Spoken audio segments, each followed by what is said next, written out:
Finally kabayan, after 10 months na paghihintay ay nakareceive na din ako ng official list of requirements na dapat nating isubmit kabayan para sa aplikasyon natin ng mga OFW sa pambansang pabahay para sa mga Pilipino o tinatawag na 4HP program ni President BBM.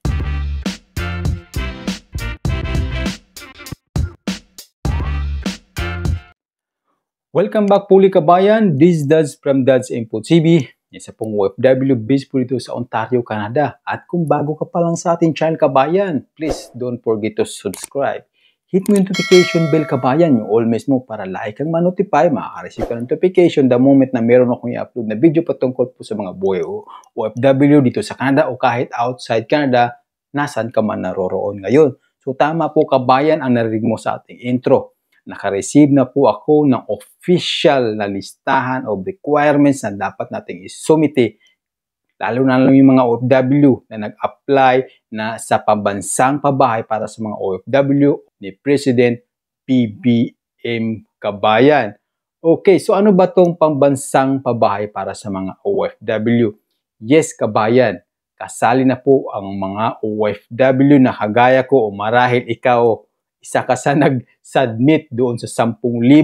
Okay, na OFW nag-submit ng pre-qualification application program para po sa pambansang pabahay para sa OFW ni President BBM kabayan.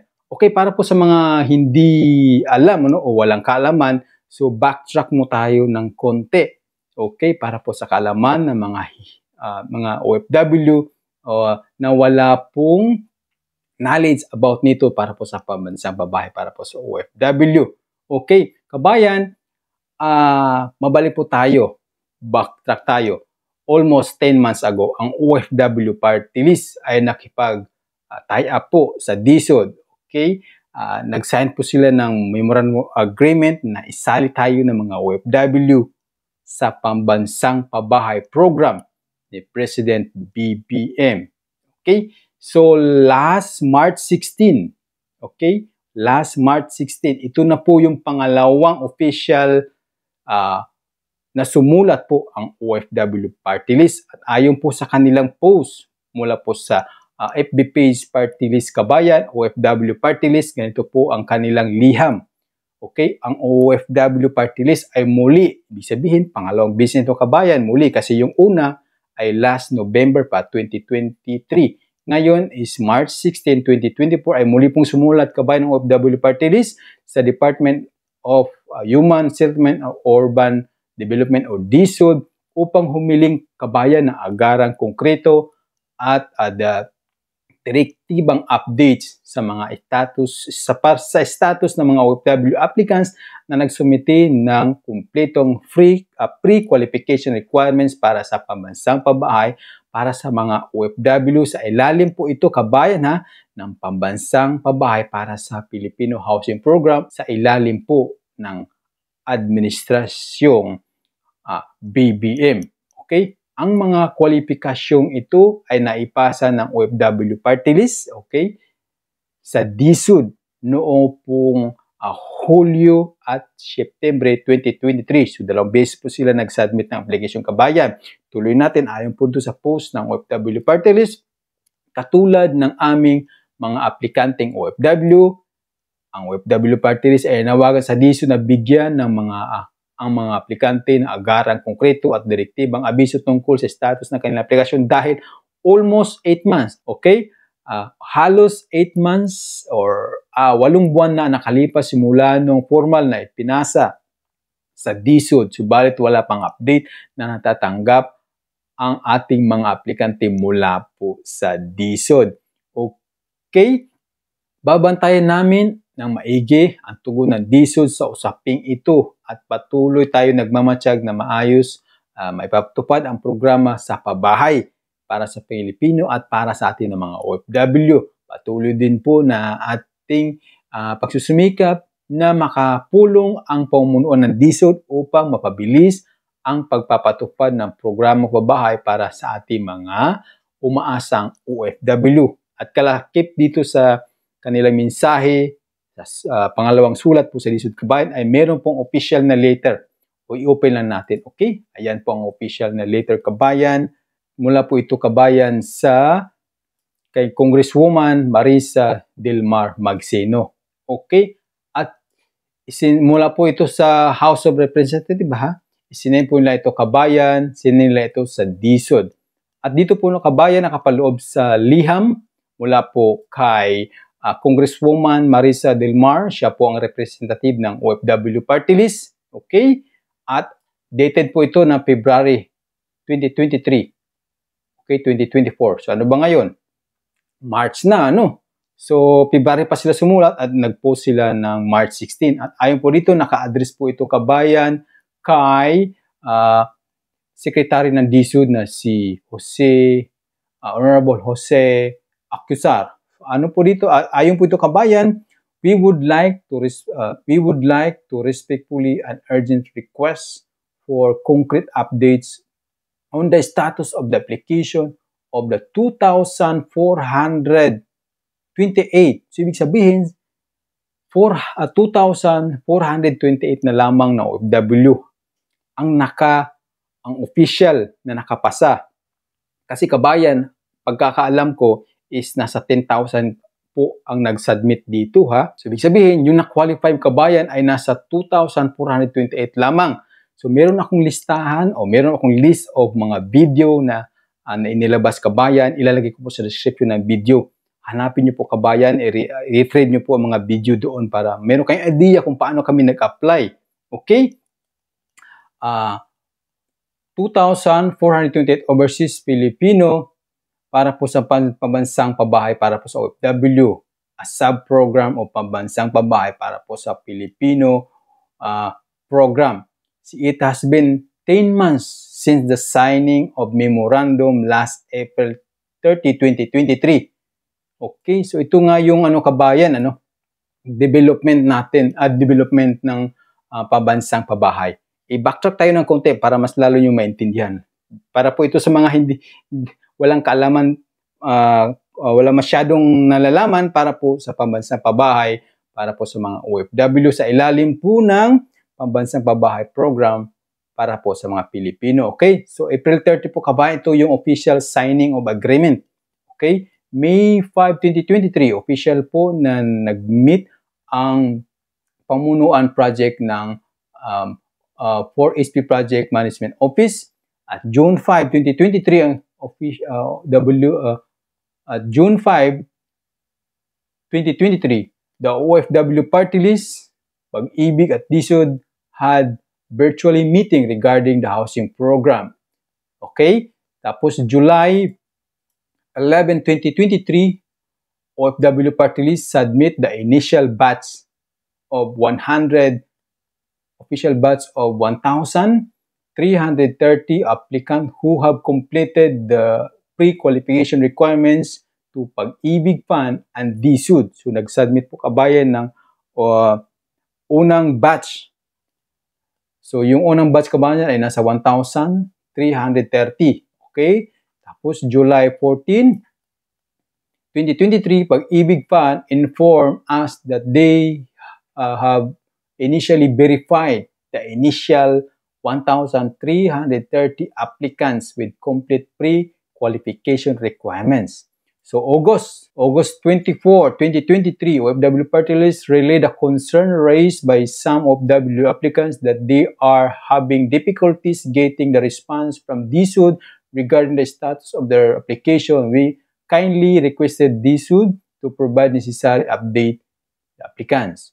So, okay.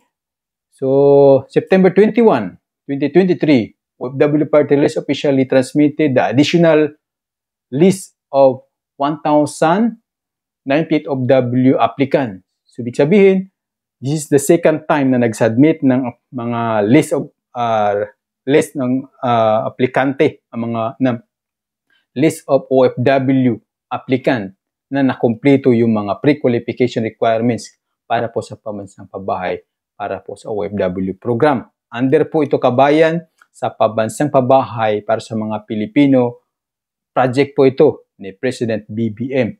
So, ayan na, October 19, 2023, OFW Party List reach out to Pag-ibig Fund to ask for re-evaluation of the findings on their membership status of some OFW applicants as there were OFW who consisted their initial verification. Okay? So, ito na kabayan. November 13, 2023, OFW Party List again wrote DSUD to us concrete updates on the beneficiary at it has endorsed to the department. So ito yung unang sulat. Okay? At ito yung tugon ng kabayan na DSUD November 2021, 2023. In the letter from DSUD dated November 21, 2023, it has mentioned that the 4HP Project Management Office or PMO of the Department will endorse the said list of OFW to the regional office. The regional office will coordinate with OFW applicants, respectively local government units. The local LGU will conduct initial pre-qualification listed OFW based doon sa OFW party list na isinadmit na mga data. So, November 21, yung mga listahan na isinadmit ng OFW party list sa DSUD ay in-endorse na sa mga local government. So, finally, kabayan, dahil nga na-forward na ng DSUD sa mga local LGUs, yung mga listahan na galing po sa OFW party list, listahan ng mga OFW na nag-submit ng kanilang pre-qualification para po sa aplikasyon ng pambansang pabahay. Okay? Nakareceive po ako ng email last Tuesday, March 26, 2024 mula po sa Davao City Housing Office. So, sa LGU na ito ha. At ayon po rito, good day. Please see attached a letter and list of CNP. CNP, ibig sabihin, Community Mortgage Program requirements to avail the housing program. So, ibig sabihin kabayan, yung LGU namin sa Davao ay meron pong housing program para po sa mga OFW na sumali po dito po sa Pambansang Pabahay program ni President BBM. So ano ba itong mga listahan? Alamin natin. Ito po yung letter mula po sa Davao City Housing Office. Dated po March 25, 2024. Okay? Dear, aking pangalan, this refers to the letter from the Department of Human Settlement and Urban Development, DSUD Region 11, endorsing a list of OFW in Davao City, including your name. You are interested to avail the housing unit under the 4HP program or Pambansang Pabahay para po sa mga Pilipino na proyekto po ni BBM. Please be informed that there is an ongoing housing project for Pambansang Pabahay para sa Pilipino and it is facilitated by Social Housing Finance Corporation or SHFC. This office can assist you in terms of census, interview, and tagging. This is to evaluate and validate the qualification of the applicants to avail any housing program based on the UHD law and other related local code policy. The result of the census interview and validation will endorse to SHFC or Social Housing Finance Corporation for possible availment of the program. Attached is the list of CNP or Community Mortgage Program requirements for your information and guidance. The CNP has a minimal monthly amortization payment. If you are interested to apply, please submit the requirements to the office for census interview, references for evaluation and validation. So ito po yung kanilang address, email address, at contact number just in case na mayroong mga inquiries. So ito na nga po kabayan ang official list of individual requirements na dapat natin isumiti para po sa ating aplikasyon ha. Sa pambansang pabahay para po sa OFW, under po ito sa pambansang pabahay para po sa Pilipino na proyekto po ni President BBM. Galing po ito mismo sa aking LGU, sa aming LGU sa Davao City Housing Office. Ang una po sa listahan kabayan, pupunta po tayo sa City Legal Office. Kailangan natin kumuha ng affidavit of no land holding anywhere in the Philippines. Original po ang kailangan. Number 2, pupunta tayo sa City Assessor's Office. Kukuha tayo ng Certificate of No Holding o Certificate of No Land Holding.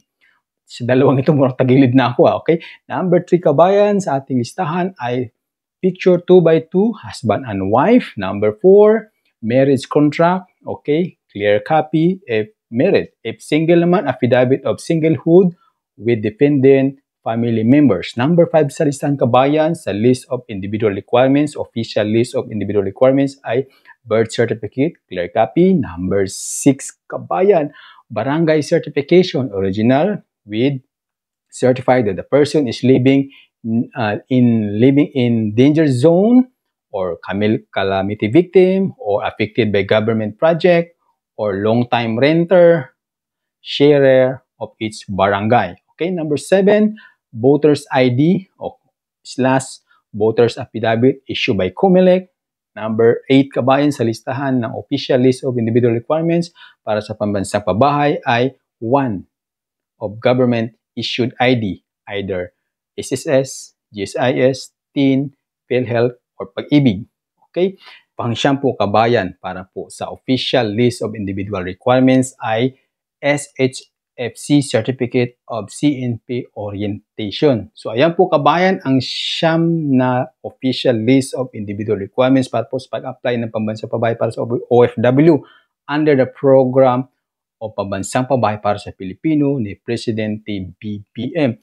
Ngayon, para sa katanungan na laging tinatanong sa akin, paano mag-apply, saan ang location nito, paano, mayroon bang mga link na dapat applyan. Kabayan, close na po kasi through the initiative of OFW Party List po kami nag-apply kabayan. So I suggest na dumirekta na po kayo sa inyong local LGUs. Puntahan nyo po ang opisina ng DSUD na malapit sa inyong kinaroroonan ngayon. Particular po, kung saan po kayong rehiyon na nakatira, doon kayo lumapit kabayan, dumirekta na po kayo para mas, sa tingin ko, mas madali, ano. So, yan lang po kabayan. This is Dads from Dads Info TV. Ako'y magpapaalam po muna mula po dito sa Sudbury, Ontario, Canada. See you soon. Shukran.